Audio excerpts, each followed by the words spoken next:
Daj mi Bože milost sa visine, čuvaj moje obje domovine.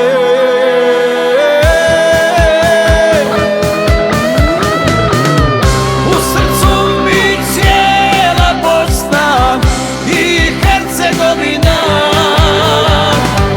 to je moja rodna gruda, moja djedovina.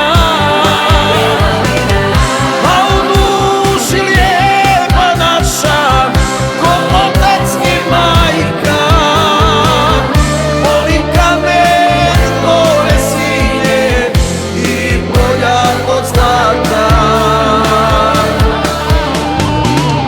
Volim kamen, more, sinje i polja od zlata.